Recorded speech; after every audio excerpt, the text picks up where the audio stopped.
sampai hati seorang guru tersakiti menjadikan siswa ilmu dan karirnya di masa depan tidak berat. Dalam beragama khutma sofa wadak makator, ambillah yang positif, tinggalkan yang negatif.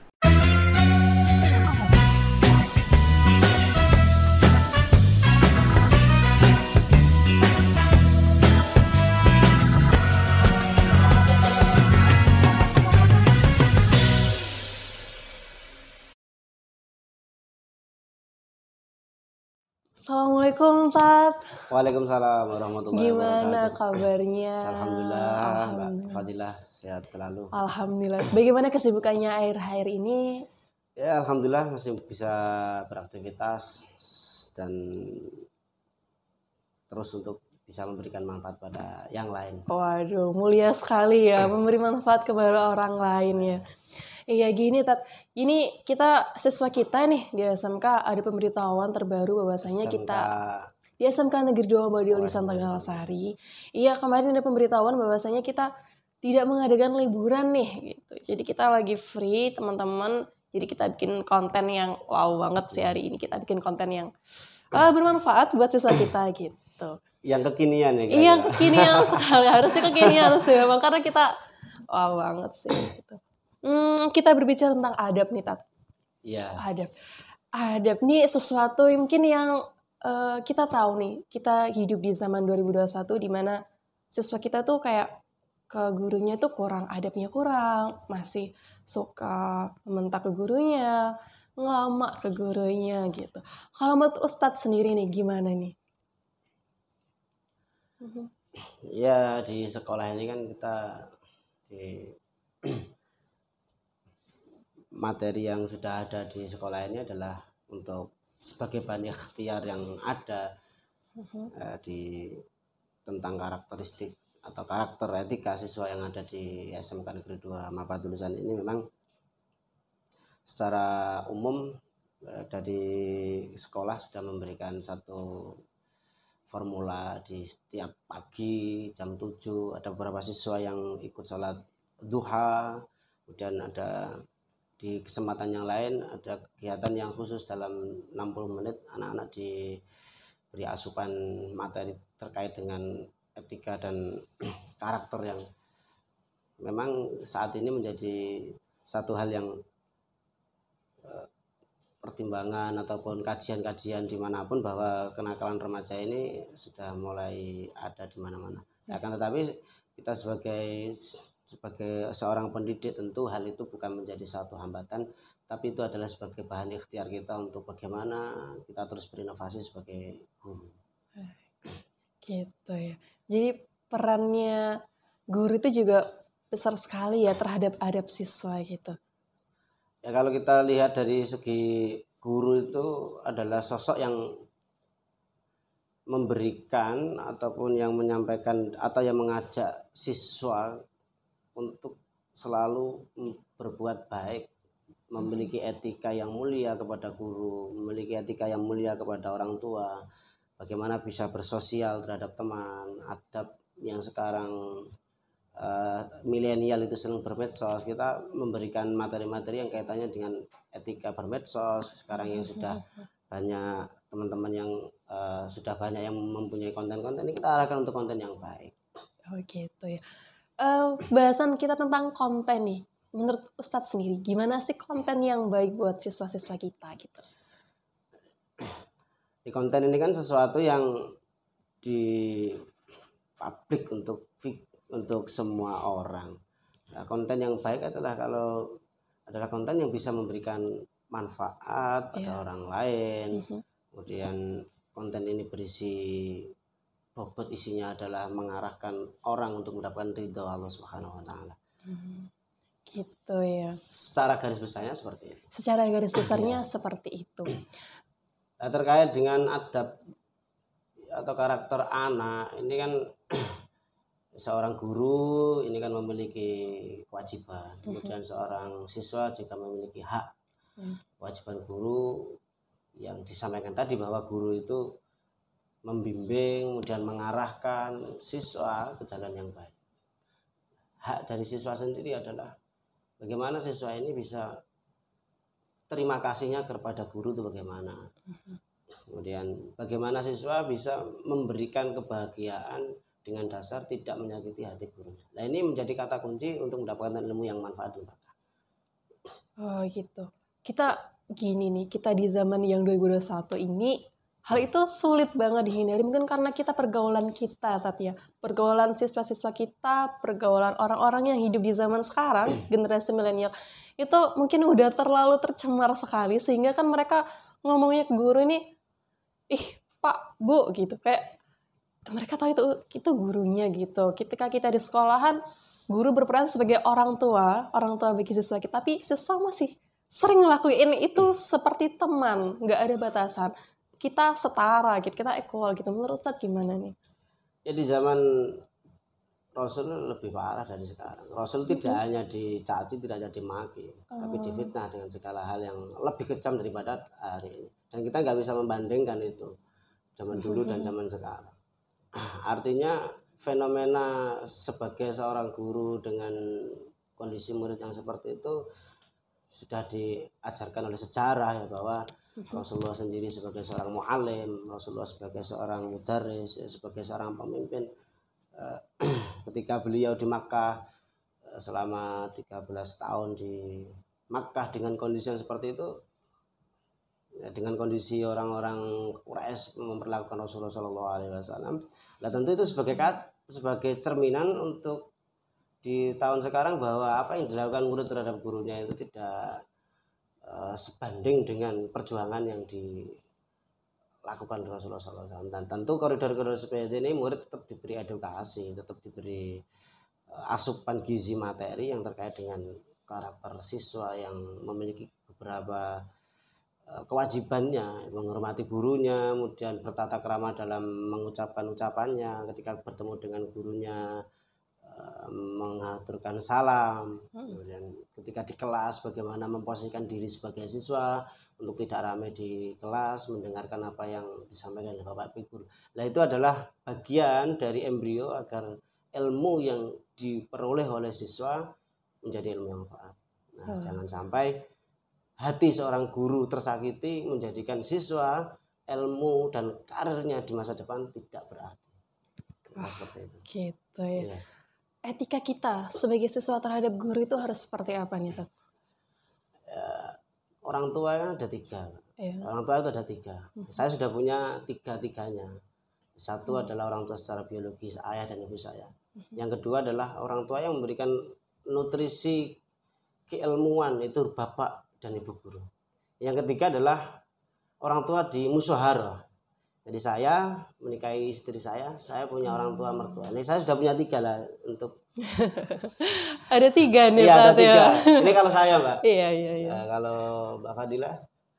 Alhamdulillah masih 2. Ya, nanti ya mudah-mudahan 3. Amin. Artinya ketiga-tiganya ini memiliki hak yang sama. Jadi orang tua biologis, kemudian guru sebagai orang yang memberikan nutrisi secara nurani, kemudian orang tua lewat musyawarah atau lewat jalur pernikahan ini yang telah memberikan kenikmatan pada kita. Nah, ini adalah hak anak terhadap orang tua, adalah bagaimana pada intinya adalah mendapatkan ridho, kemudian orang tua itu tidak merasa, atau seorang guru tidak memberikan sakit hatinya pada kita. Karena ketika guru itu merasa sakit pada siswanya, ya maka akan terhalang berkahnya. Di ta'limul muta'alim itu man ta'adza minhu ustadzuhu yukhramu barakatul ilmi. Orang yang menyakiti hati seorang gurunya, maka keberkahan ilmu, kemanfaatan ilmu tidak diperoleh, atau memperoleh tapi hanya wala yantafi'u bi ila qalilan, hanya sedikit sekali yang bisa diperoleh. Ya, sehingga harapannya kepada siswa-siswa SMK Negeri 24 Tulisan dan pendidikan karakter di setiap pagi ini, harapan dari sekolah dan tentu harapan dari orang tua, anak didik yang lulus dari sini adalah anak didik yang memiliki kompetensi keahlian sesuai dengan bidangnya, memiliki akhlakul karimah. Kemudian anak-anak yang keluar dari sini semuanya menjadi orang yang bermanfaat. Amin. Pada umumnya seperti itu. Amin. Nih Tat, ada pertanyaan nih kebetulan. Iya, ini dari Mustafa Kholik di Bojonegoro ini Oh, iya. sahabatnya Ustadz ya. Iya, satu angkatan. Iya, Di kemarin Pondok deh. Pesantren Langitan. Pondok Pesantren Langitan. Kemarin DM saya karena ini sudah kita launching nih, bahwasanya kita ada podcast dengan materinya yang sesuai nih. Ini ada pertanyaan nih, Tat. Iya. Apabila ada seorang guru itu tidak sesuai antara perilaku dan ucapannya, ini gimana nih tanggapannya Ustadz sendiri nih? Ya, kita sebagai seorang murid ya, kita akan diajarkan untuk selalu berhusnul adab, berperilaku yang baik. Kemudian kita juga diajarkan untuk selalu berhusnudzon, berprasangka baik terhadap gurunya. Ya, kita kalau saya memposisikan diri sebagai seorang murid, bahwa murid itu punya hak, yaitu hak seorang murid, dan murid juga punya kewajiban. Kewajiban murid adalah bagaimana murid itu memiliki sopan santun terhadap gurunya. Murid ini kemudian bisa memberikan rasa bangga atau kebahagiaan terhadap gurunya. Itu adalah kewajiban murid. Nah, sebagai seorang guru memiliki hak untuk menyampaikan ilmu yang ada. Nah, sehingga antara hak dan kewajiban, hak seorang murid adalah kewajiban seorang guru, dan kewajiban seorang murid adalah hak bagi gurunya. Guru berhak untuk mendapatkan kemuliaan dari muridnya. Sehingga apabila hal-hal yang seperti itu terjadi, murid tidak menemukan guru yang berperilaku tidak sesuai dengan itu, ya dalam beragama khutma sofa wadak makatara, ambillah yang positif, tinggalkanlah yang negatif. Kita berpikir rasional aja berarti ya. Kita ambil apa yang perlu kita tiru, ya kita tiru gitu. Apa yang enggak kita tinggalkan gitu. Positive thinking. Karena bagian daripada rasa syukur seseorang itu adalah ketika melihat seseorang sisi baiknya. Qul bifadlillahi wa bidzalika falyafrahu. Nah nih, ada pertanyaan kedua nih, Tat. Kemarin ada DM juga dari partisipan di Instagram, namanya Sahal Maftul di Ciamis, Jawa Barat. Iya, tuh adik kelas saya di adik kelasnya ya. Iya, Sunda itu. Oh, Sundanis ya. Ini ada pertanyaan nih, apa yang akan diperoleh siswa ketika siswa tersebut sudah menjalankan ketaatan terhadap gurunya?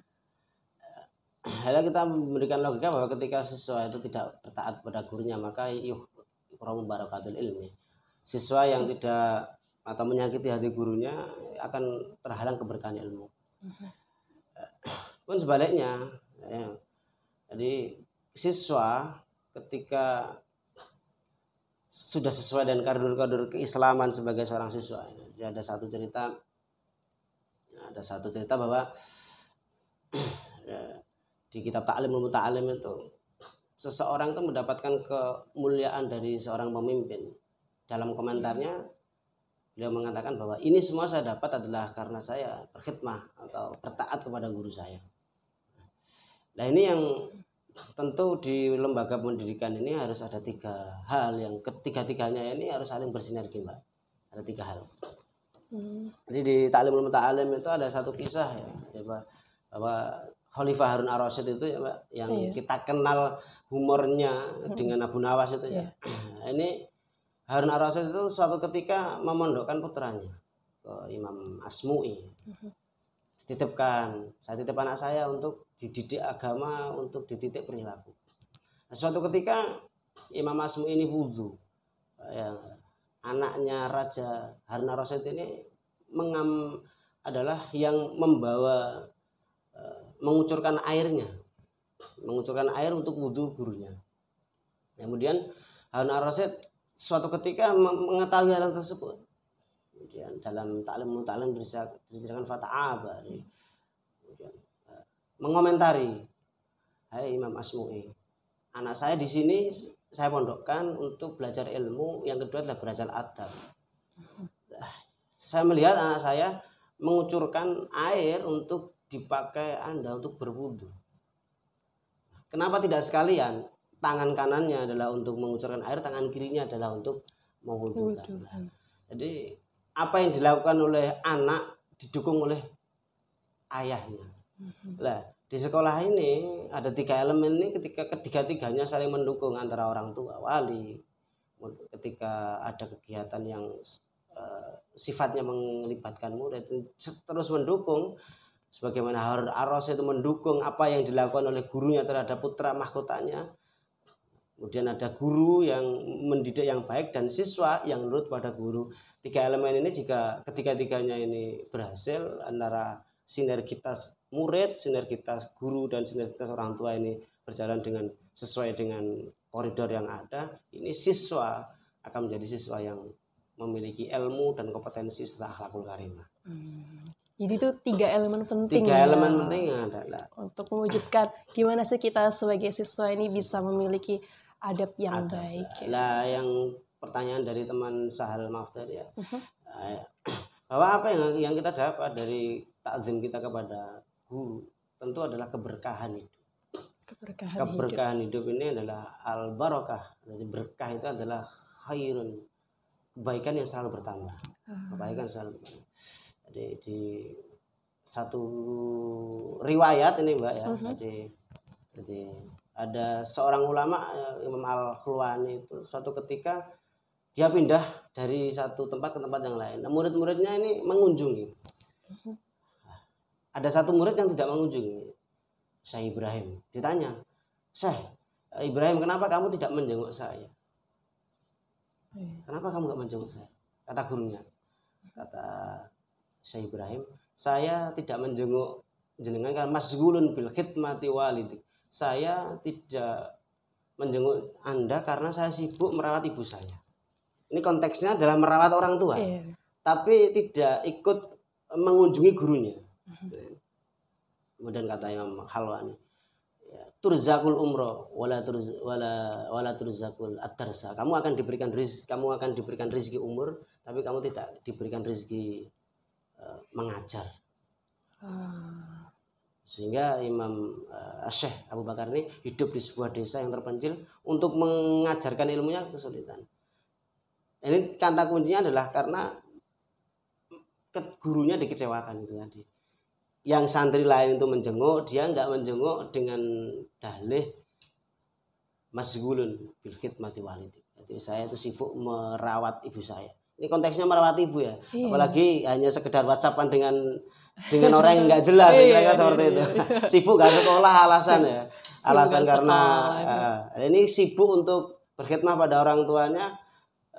Ada suhtin, makanya di Alfiyah itu ya Mbak Alfiyah bin Malik itu doanya kan watak tadi ridhom bi ghairi suhtin, saya mengharap ridho yang tidak ada rasa sakit hati pada Alfiyah. Watak tadi ridhom bi ghairi suhtin fa'iqatan Alfiyah Ibnu Mu'ti, karena Alfiyahnya Ibnu Malik sebagai junior, dia punya senior itu Ibnu Mu'ti, Ibnu Mu'ti seniornya yang juga punya karangan Alfiyah Ibnu Mu'ti.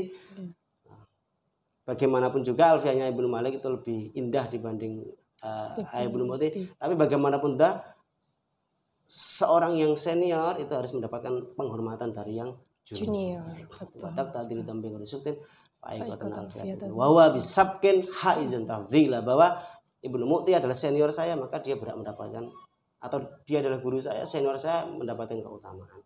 Nah, sebagai seorang siswa sudah seyogyanya adab etika itu harus didahulukan daripada ilmu.